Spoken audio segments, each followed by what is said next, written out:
welcome back to the Parsha Minute for this week, Parshat Devarim. Parshat Devarim, of course, begins the fifth and final book of the Torah with Moses delivering an address to the people for most of the book of Devarim, and beginning this week, he begins to go through parts of Jewish history, reminding them of their challenges through the desert.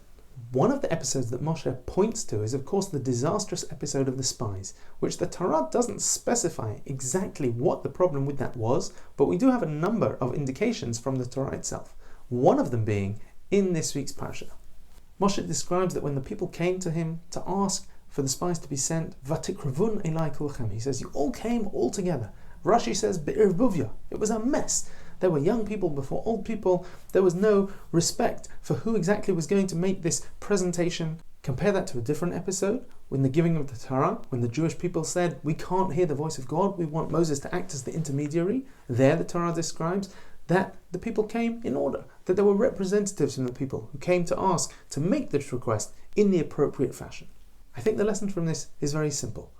There are some times where we might be making the right point, but we're going about it in the wrong way. There are some times where we're protesting the right things, but we're making that case in perhaps the wrong way.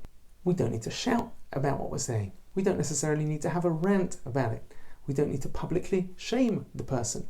Making our point can be done in a nice way. Making our point can be done in an appropriate way. Sometimes we have to use the right channels, we have to ask the right people, we have to make sure that we're appointing the correct representatives in order to make our case. And until we do that, perhaps our point won't be heard as strongly. And certainly with the episode of the spies, it was just the beginning of a major disaster, which of course has affected all of Jewish history. So much so that Tisha B'Av, that we are about to commemorate this coming week, is of course a tragedy, which is linked to that sin.